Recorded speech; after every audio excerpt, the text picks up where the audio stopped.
السلام عليكم ورحمة الله وبركاته. بسم الله الرحمن الرحيم. الحمد لله والصلاة والسلام على رسول الله. دامسا جبابا دامسا أنس فيدا إسنس فيد ولف دامنا وبلي ينكيا أتي كان رجيس أني كسيد أجو وبلي تكيا كان رجيس وبلي سكيا كسيد أجو الدنيا كان را نما سديتو جراتا إني تقفان nama wallaalaadha. Inni lammaffaan beekaadha. Inni sadaffaan yeddu galeessa. Beekaas xiqqishoon beekaa, xiqqishoo hin beeku. Ati sadeen sana keessaa isa kami?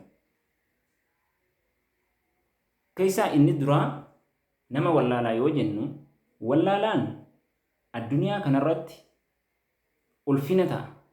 Addunyaa kanaaf ba'aadha. Addunyaa kanaaf rakkina furmaata addunyaadhaaf ta'uu hin danda'u. Furmaata addunyaadhaaf yeroo jennu rasuulli keenya alayhi salaatu wassalaam addunyaa kanaaf furmaata ta'an. Ummata jaahiliyyaa, ummata akka bineensaa, akka beeyladaa wajjin hin jiraatu, wal nyaatee, wal ugguree, wal gurguruu ummata akkanaa kana shari'aa islaamaatiin dhufee furmaata ta'eef. Dubartii jibbiinsa isii na wajjin nyaattiidhaaf, isii jibbuudhaaf jaahiliyyaan jirtu awwaalan kanaaf furmaata ta'e. Dhiira jihaadaan gosummaa wal fixee lubbuu walii wal balleessu jiru kanaaf furmaata ta'an.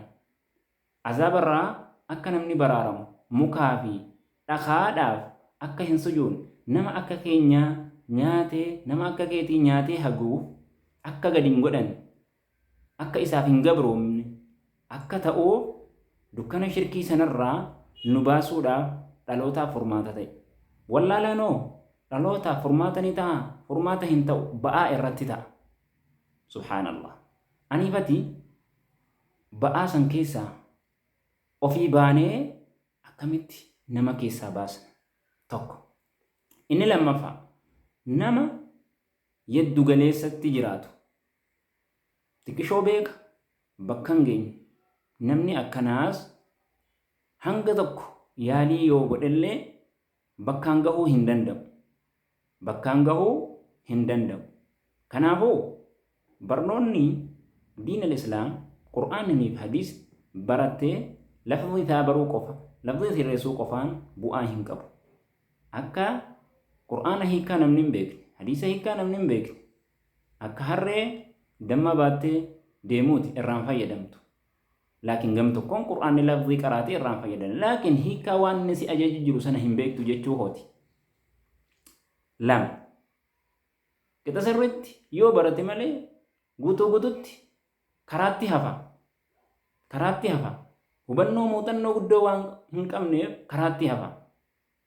Isa duraattiin si deebisa. Namni wallaalaan diiniis waa fayyaduu hin danda'u. Tokko. Dhalootaafis bu'aa buusuu hin danda'u. Lama. Horatus qabeenya isaa kana akka itti fayyadamu hin beeku. Namni wallaalaa hogguu jennu isa kami? Nama Qur'aanaa fi hadiisa hin beekne jechuudha. Malee saayinsii wala teknooloojii wala maali kanaa miti kan rabbiin sirraa barbaadu. Wallaalummaan rabbii biratti Qur'aanaa fi hadiisa wallaaluudha. Wallaalummaan rabbii biratti beekamu. Namni kana hin beekne bu'aa maalii qaba? Faayidaa tokko ilma namaatiin hin qabu. Ofiifis illee bu'aa ofii hin qabu. Lubbuu ofii isaa illee bu'aa hin qabu. Inni sadaffaatti si deebisa. Inni sadaffaan nama beekaa beekumsi isaa bakka gahaa ta'e. Beekellee yoo beekumsa sanaatti fayyadame itti hojjetee dhalootaa bu'aa hin buusne maali faayidaan beekumsa isaadhaa? Yoo ittiin hojjennes faayidaan beekumsa isaadhaa hin jiru jechuudha. Ilmi jechuun beekaa jechuun nama waan beekutti hojjetu jedhan ulamaa'iin. Kanaafuu isa lakkoofsa sadaffaa kuni addunyaarraa maal godha? Ba'aa hir'isa. Wallahi dhugaa.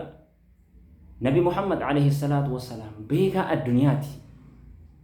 Beekaa addunyaati. Islaamaa miti warra amantaa biraatu akka inni beekaa addunyaa, duniyaadhaaf furmaata ta'uu hime. Saayinsitti tokko maal jedhee addunyaa har'a akkana fassadde addunyaa kana akkana furmaata tokko dhabde kana jedhe Muhammad osoo jiraate alayhi salaatu wassalaam jecha tokko ittiin addunyaa kanaaf furmaata ta'a jedhe dhuga laakiin garuu namni Muhammad du'anullee waan dhiisanii waan fuudhanii deemanii wahii hin qabanu diiniin islaamaa isaanii jiruu guute ilmii namni isaan irraa dhaale ulamaa'idha Abu Bakri Umar achirraa dhaala sahaabonni baay'een achirraa dhaalanii nuun gahani ulamaa'iitu jiran isin keessatti dhiise waa lama yoo isa qabattan immoo hin jallanne qur'aana rabbiitii fi sunnaa kiyya jedhe alayhi salaatu wassalaam kana lameen namni qabate namni lameen kana barate addunyaa irraa ba'aa hir'isa warri har'a hin beekna jedhanii teeknooloojii beekna saayinsii kana beekna kan beekan addunyaa irratti